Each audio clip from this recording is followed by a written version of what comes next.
Europe Midi. Wendy Bouchard. En direct et en public, merci de votre présence jusqu'à 14h. Si vous nous rejoignez seulement, nous entrons ensemble dans le débat d'Europe Midi. Légaliser le cannabis, c'est la question qu'on vous pose. Est-ce une solution contre le trafic ou une fausse bonne idée ? On relaie en fait le débat qui a eu lieu au Sénat la semaine dernière sur l'opportunité d'autoriser l'usage et la vente contrôlée du cannabis face au constat suivant que vous savez peut-être. La prohibition a favorisé en France le développement d'un marché clandestin très lucratif. Nous détenons même le titre de champion européen de la consommation chez les ados. Un quart des moins de 16 ans fument un joint au moins une fois par mois. On compte 1 à 2 millions de consommateurs réguliers, alors même que nous avons la législation la plus dure d'Europe.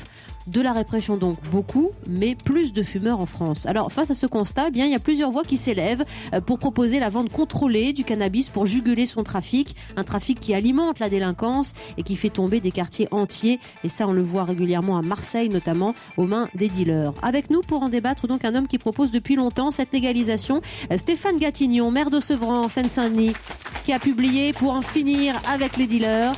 Et face à lui, Charles Prats, membre du conseil scientifique du conseil supérieur de la formation et de la recherche stratégique. Charles Prats qui est magistrat. Merci de vous installer en studio, messieurs.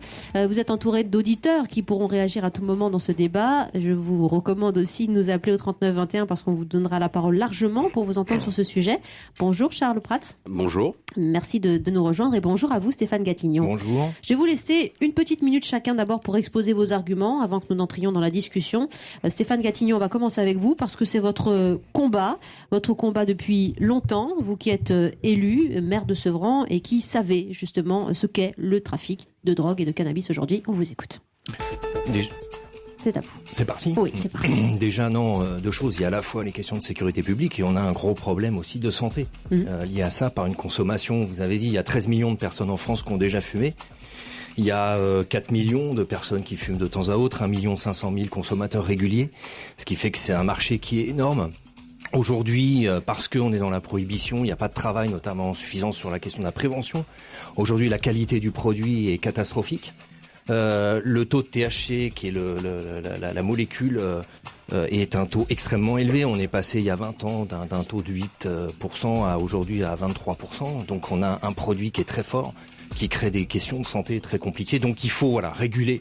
C'est pas un problème franco-français, c'est un problème à mon avis qu'il faut discuter aussi à l'échelle européenne et mondiale. Et notamment la Commission mondiale des drogues, conduite par Kofi Annan, un certain nombre de présidents sud-américains et d'économistes, justement, parlent de ça, fait des avancées là-dessus. Il y a eu différentes rencontres là-dessus. Et l'ONU, en 2016, a prévu de faire une rencontre de l'Assemblée de l'ONU sur ces questions de trafic. C'est un problème global et vous dites une question de sécurité publique et de santé. Voilà pourquoi vous voulez légaliser l'usage et la vente de cannabis, mieux la contrôler pour juguler de fait le trafic de drogue qui paralyse les quartiers. Charles Prats, alors ça part peut-être d'un bon sentiment, diront certains auditeurs, et je les sens venir déjà sur le sujet. C'est ce que vous dites aussi, attention, vigilance. J'aurais tendance à dire qu'effectivement l'enfer est pavé de bonnes intentions, mais pour reprendre point par point ce que vient de dire Stéphane Gatignon, effectivement, et je crois qu'il ne le conteste pas, le cannabis pose un problème de santé publique. Toutes les études le démontrent. Ça va même plus loin puisqu'on a des études qui tirent la sonnette d'alarme sur les conséquences psychiatriques du cannabis et notamment les effets en termes de développement de schizophrénie avec tout ce que ça implique derrière. La légalisation des études ont été menées. Je crois qu'une étude de Terra Nova d'ailleurs est sortie il y a quelques mois. Et quand on la lit, pas forcément dans le prisme d'être favorable à la légalisation mais d'une manière objective, on se rend compte qu'une légalisation concurrentielle augmenterait de 71% le nombre de consommateurs. Donc on aurait un quasi-doublement du nombre de fumeurs avec ce que ça implique en termes de santé publique derrière. On sait aussi que le cannabis est une porte d'entrée vers les autres drogues. Alors pas forcément pour tous les fumeurs, mais pour une petite partie. Mais ça veut dire que légaliser le cannabis provoquerait une augmentation assez importante du nombre de cocaïnomanes, d'héroïnomanes, etc. Et surtout, principal sujet, la légalisation du cannabis ne permettra absolument pas de casser les trafics, bien au contraire. Je pense qu'on en discutera, mais c'est une fausse idée et toutes les études internationales démontrent que c'est faux. Eh bien, c'est même le sujet qui nous réunit, donc on va vous faire répondre tout de suite sur le sujet. C'est faux, les études prouvent le contraire. Stéphane Gatignon, quand on légalise le cannabis comme aux Pays-Bas, on n'enraye pas le trafic ? On n'enraye pas, on casse le trafic existant. Après, aujourd'hui, il y a d'autres drogues. Ce qu'il faut savoir, c'est qu'aujourd'hui, en France, les drogues de synthèse qui arrivent sur le marché, etc., il y a d'autres aspects extrêmement importants qui arrivent. Je pense qu'aujourd'hui, il y a un tel taux de consommation, donc une demande en termes de substances qui est telle qu'il y a un trafic qui est énorme. Ensuite, oui, il y a 1 500 000 fumeurs réguliers aujourd'hui de cannabis. Il y a 250 000 cocaïnomanes. Voilà. Demain, je pense que dire que les gens qui ont fumé vont prendre autre chose, c'est quelque chose qui n'est absolument pas prouvé nulle part. Voilà. Et ça voudrait dire qu'il y a 13 millions de gens qui peuvent demain devenir cocaïnomanes en France. Que ça soit légalisé ou pas, ça change quoi, j'allais vous dire. Oui, Charles Prats.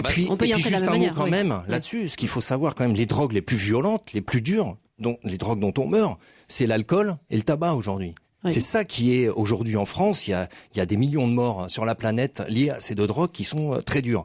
Donc je pense, moi, qu'effectivement, rien n'est simple. Mais voilà pourquoi vous proposez, puisque vous prenez l'exemple de la drogue. Mais ce que je propose, c'est qu'on soit dans la régulation et qu'on sorte aussi de l'hypocrisie française, qui fait que beaucoup de gens fument, y compris les gens qui sont contre.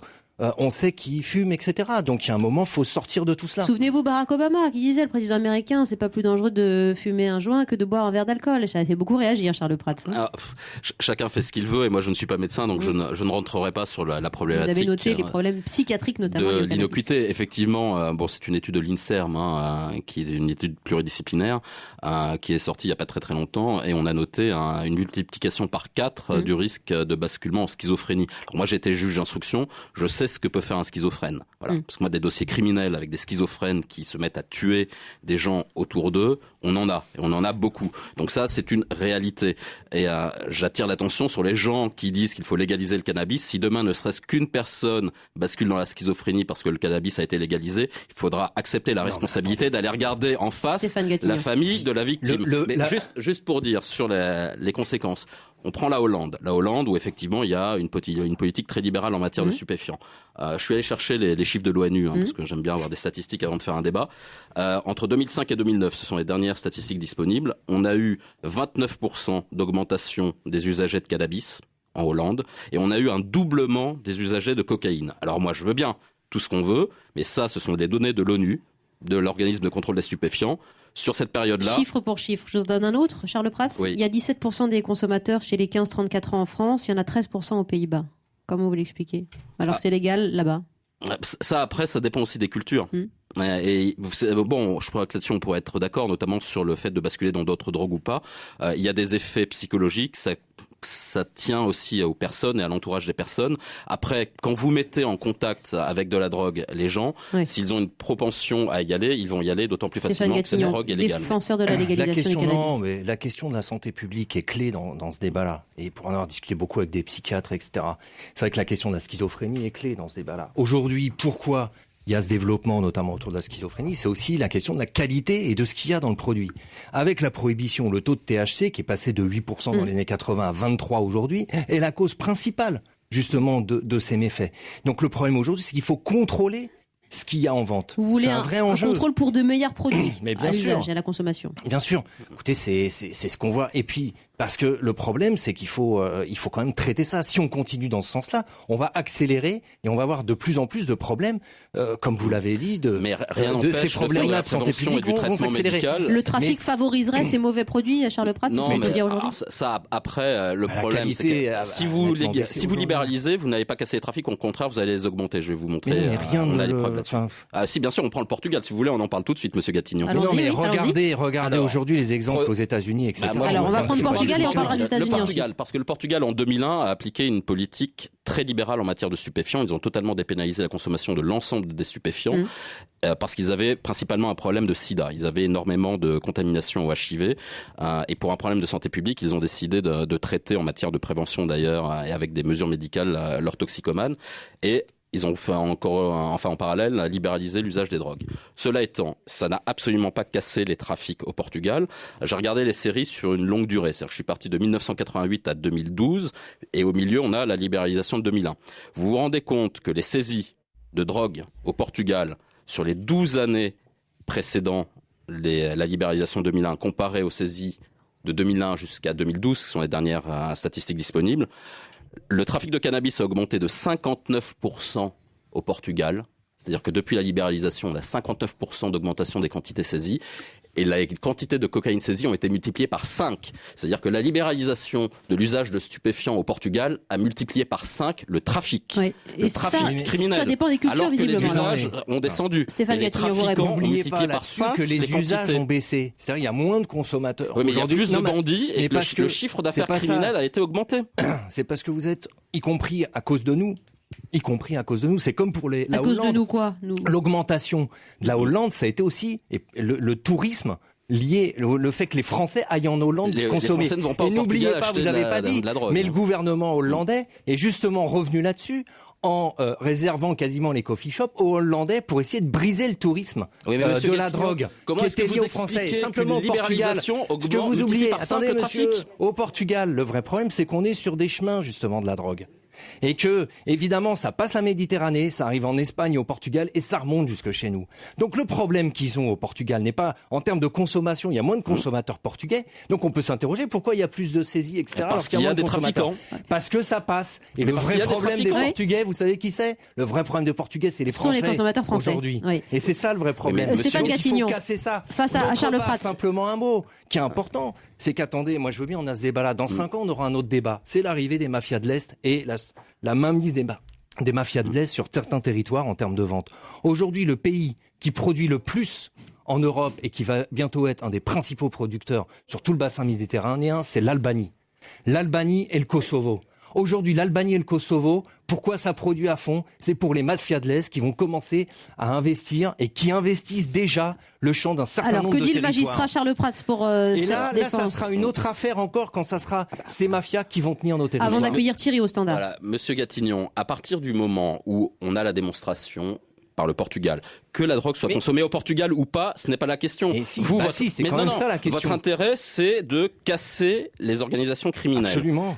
Or, la Qui pourrissent des villes comme Oui, non, mais Sevran tout à dont vous fait, êtes comme maire. Sevran. Des territoires Et des territoires entiers. Le problème, c'est qu'au Portugal, ça n'a pas du tout cassé les organisations criminelles. Au contraire, ça les a développées. Vous ferez ça en France, vous allez développer et professionnaliser les organisations criminelles Les Portugais, françaises. c'est de notre faute. Mais en France, ce sera la même chose. Parce que ne croyez pas que quand vous vendrez des cigarettes de cannabis au bistrot du coin, ça empêchera le trafic. Bien au contraire. Charles Prats, face à Stéphane Gatignon, un débat sur la légalisation du cannabis et ses effets positifs. Stéphane Gatignon, qui est élu de Sevran en Seine-Saint-Denis, considère que ça pourra permettre notamment de juguler le trafic et de contrôler aussi la qualité des produits vendus si l'État contrôle ça dans une sorte de SAITA. Finalement, la même chose pour le cannabis. Thierry nous appelle au 3921. Bonjour. Bonjour. Bonjour monsieur, Bonjour. On vous écoute. Alors, écoutez, j'écoute avec attention ce débat qui est extrêmement important et je me réjouis tout de même d'entendre les deux débatteurs être absolument opposés au cannabis. Alors moi, je suis directeur général de l'association Famille de France et je parle au nom des familles et des familles. Et vous êtes Thierry Vidor, merci de nous appeler. Et on est confronté quand même à ces problèmes dans beaucoup de familles, des parents qui nous appellent, qui sont absolument dépassés et qui ont un de leurs enfants qui est tombé dans l'addiction au cannabis ou des drogues plus dures. Donc on a des formations, des aides, des spécialistes qui vont sur place. Et nous, on est toujours...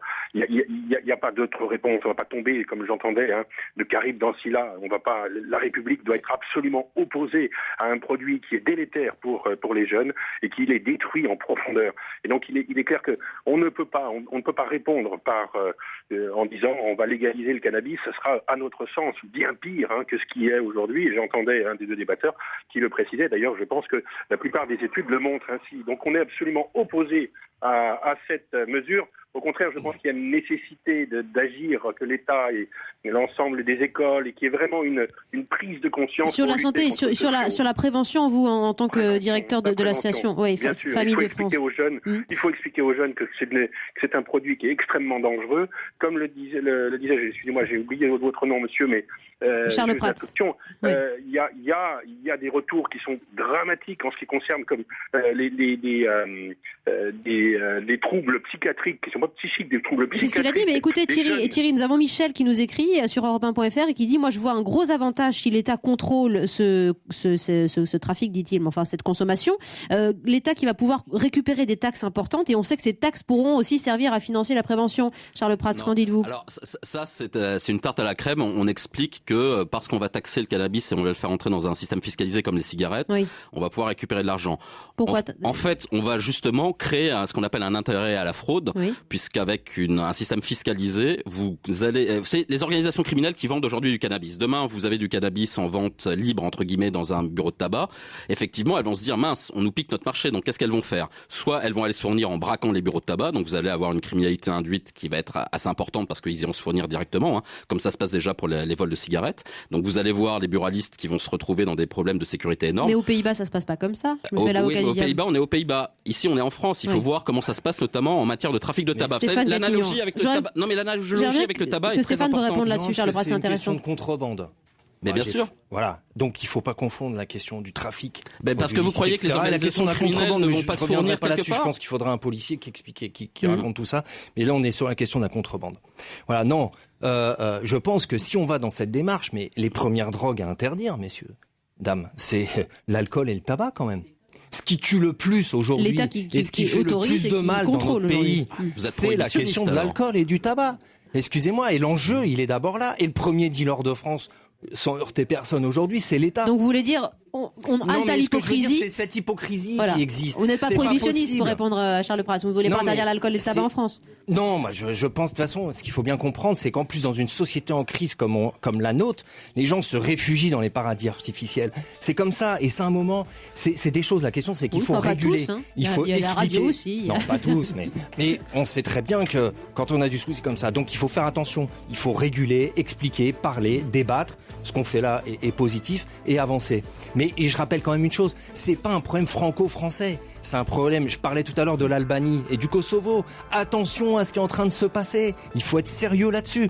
C'est un problème européen et planétaire. Et Et on va n'oublions pas les revenir avancées aussi sur aux cette mafia États-Unis. et sur le trafic justement dans certains quartiers français parce que c'est important. C'est pour ça aussi que vous êtes là, Stéphane Gatillon, maire de Sevran en Seine-Saint-Denis, et Charles Prats avec nous, magistrat, ancien juge d'instruction et membre du Conseil supérieur de la formation de la recherche stratégique. N'hésitez pas, vous avez le micro en studio et je vais vous donner la parole à vous, auditeurs qui nous rejoignez dans ce studio, mais aussi au 3921. À tout de suite. Légaliser le cannabis, est-ce une solution ou une fausse bonne idée? À tout de suite. Europe 1, Europe 1, Europe Midi. Wendy Bouchard. La légalisation du cannabis en débat jusqu'à 14h. Est-ce une solution notamment contre le trafic, les mauvaises consommations en France ou une fausse bonne idée?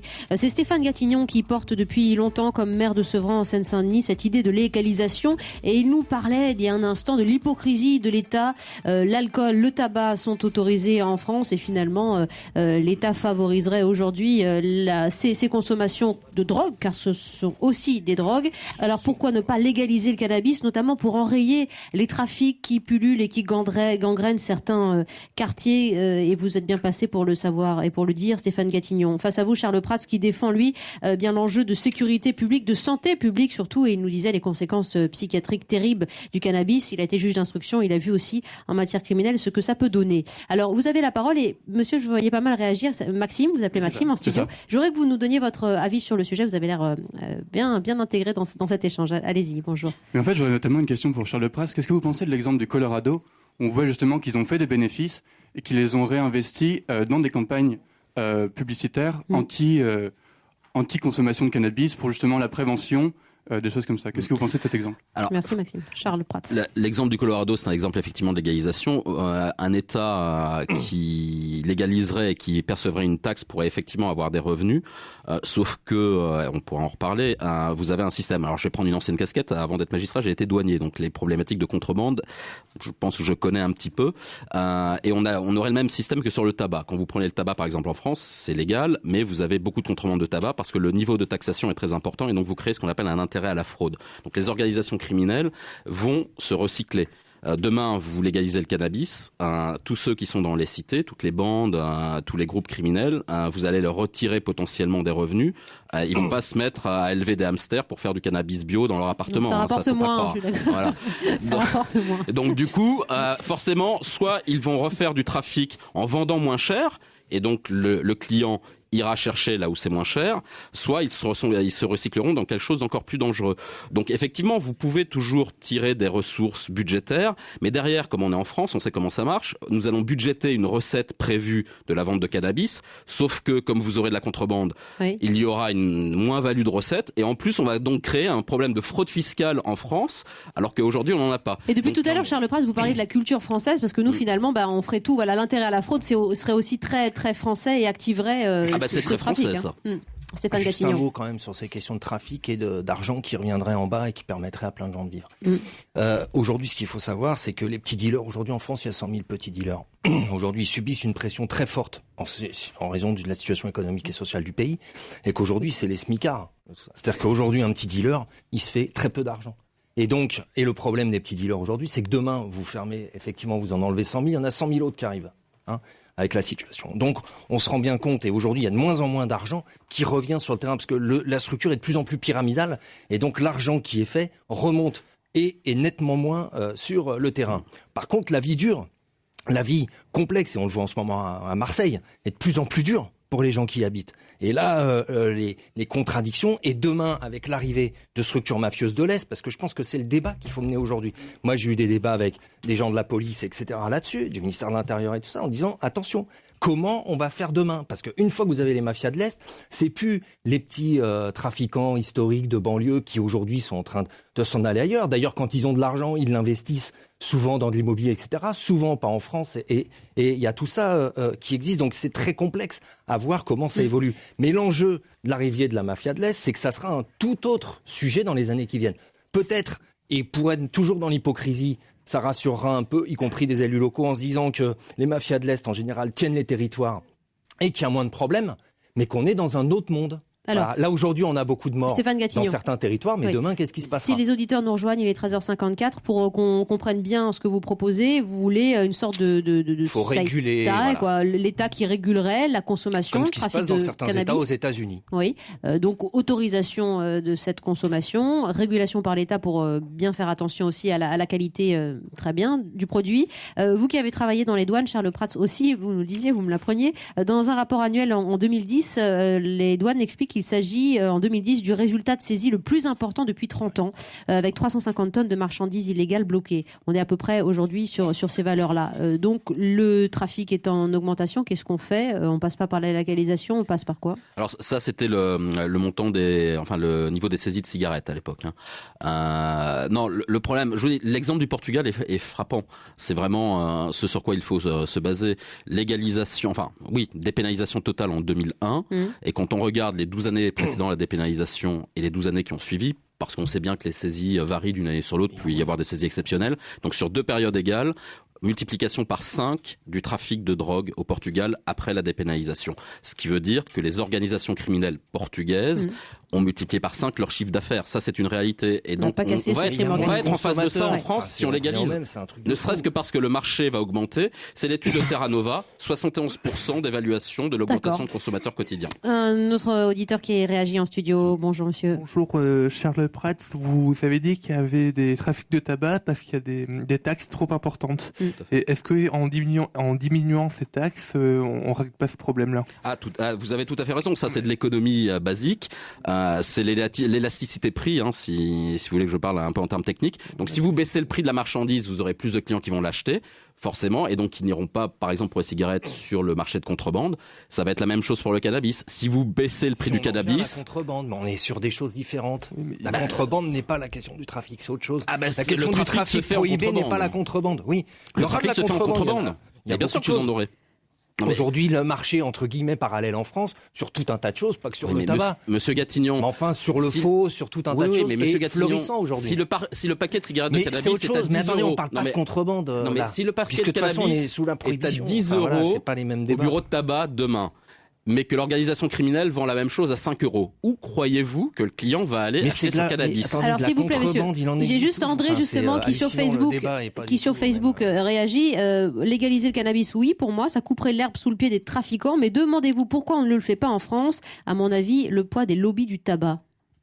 Vous y croyez, ou plutôt l'atonie des politiques sur le sujet? Vous êtes très minoritaire sur la question, Stéphane Gatignon. Je crois qu'on est, il y a un problème français quand même. Au niveau européen, on est quand même le pays vous l'aviez dit au début, qui est la loi la plus dure en termes de prohibition. Et en même temps, la dernière étude européenne montre, par exemple, sur les 14-16 ans, d'il y a un an, que le seul pays où il y a une augmentation est de 8%, c'est la France en termes de consommation. Et je pense qu'on est dans un truc, voilà, il y a une forme d'hypocrisie terrible là-dedans. Enfin, il faut qu'on se sorte et qu'on débatte des vraies questions. Et après, c'est une question européenne, comme je l'ai dit. C'est-à-dire qu'on voit bien que l'exemple hollandais, pour moi, était vraiment clair là-dessus. C'est-à-dire qu'on a bien vu la question notamment du tourisme de la drogue en Hollande a posé des vrais problèmes en Hollande. C'est-à-dire qu'on peut pas bouger les choses. Aujourd'hui, on est dans l'espace Schengen, fait qu'on peut bouger d'un pays à l'autre sans aucun problème. Donc on doit avoir une coordination des politiques et une loi qui soit à peu près la même partout, sinon on crée des problèmes. Et le Portugal souffre aujourd'hui de cela, puisque vous l'avez dit, il y a plus, ils saisissent plus, mais en même temps il y a moins de consommateurs. Je rappelle que ça veut dire que le produit, on est de passage et il va ailleurs. À la légalisation. Il y a 3 fois et demi plus de trafiquants de drogue au Portugal qu'en France. Mais oui, ils viennent chez nous. Monsieur veut réagir également au studio. On vous écoute, monsieur. C'est juste une petite réflexion. Ce qui me gêne dans vos arguments, monsieur Gattignon, c'est que vous êtes un élu de la République et on a l'impression que vous baissez les bras en fait. Vous faites peur aux gens. Attendez. Si, je le ressens comme ça, en disant la lutte ne fonctionne pas, donc on légalise. C'est un peu facile, je trouve. Je vais vous citer un exemple. Je pense que, vous voyez, en France, vous allez chercher un endroit où il y a eu autant de lutte contre les trafics qu'à Sevran. Quand je me suis exprimé sur la question des casques bleus, si vous vous souvenez, il y a ça en 2011. J'avais un problème, j'ai enterré 8 personnes en un an liées à ces bastons entre gangs, entre gens qui se battaient à coups de calache, etc. J'ai un moment, j'ai dit c'est plus possible. J'ai parlé des casques bleus parce qu'on envoie des gens partout dans le monde pour que les gens arrêtent de se taper dessus. Donc j'ai proposé ça. Ça a fait scandale de tous les côtés, tout ça. En attendant, effectivement, la ville a été quadrillée pendant 1 an et demi. Les trafics, tout un tas de réseaux qui ont été élevés, etc. Beaucoup d'arrestations. Ça a permis, par exemple, de déstructurer le trafic de stupéfiants à Saint-Lô, par exemple, en arrêtant des gens qui achetaient à Sevran. Et aujourd'hui, on se retrouve dans quelle situation ? Aujourd'hui, à Sevran, en gros, les gars vendent 25% de ce qu'ils vendaient il y a 5 ans. Sauf que le problème, est-ce qu'il est réglé ? Non, il n'est pas réglé. Parce que qu'est-ce qu'ils ont fait, ceux qui vendaient là ? Ils vendent ailleurs. Et donc, ça a déstabilisé d'autres lieux. À un moment, les politiques qui sont là pour résoudre les problèmes. Et résoudre les problèmes, c'est souvent pas simple. On ne doit pas être sur une vision moralisatrice, etc. Mais trouver des solutions. La solution il faut se mettre autour de la table. Stéphane Gattignon. Alors, solution minoritaire aujourd'hui, mais le débat est lancé par exemple au Sénat. Esther Benbassa, Europe Écologie Les Verts, vous portez aussi cette voix de légalisation du cannabis, notamment pour casser le trafic de drogue en France. Est-ce une bonne solution ? Vous votez rouge en studio. C'est pour vous donner un peu l'ambiance du jour. Si vous soutenez la position Stéphane Gattignon, et bleu si vous soutenez celle de Charles Prats, ce magistrat ancien juge d'instruction qui nous disait son opposition totale en considérant que cette légalisation ne cassera pas de fait les trafics, et il citait l'exemple du Portugal. Bleu et rouge en studio. Élodie Audrey, que ça donne 21 pour Charles Prats et 5 pour Stéphane Gattignon. C'est la voix de l'anti-légalisation qui l'emporte ici en studio, mais le débat se poursuit avec ce texte qui arrivera début avril dans la réflexion au Sénat. Merci beaucoup Stéphane Gattignon de votre présence en studio. Merci à Charles Prats et bonjour Franck Ferrand. Bonjour Wendy, nous allons parler aujourd'hui de la comète de Halley et mon message passe comme une comète, vous voyez. Eh ben oui, je suis désolée. Merci, ça va vite, mais en tout cas, vous êtes à l'écoute. 14h, c'est l'heure des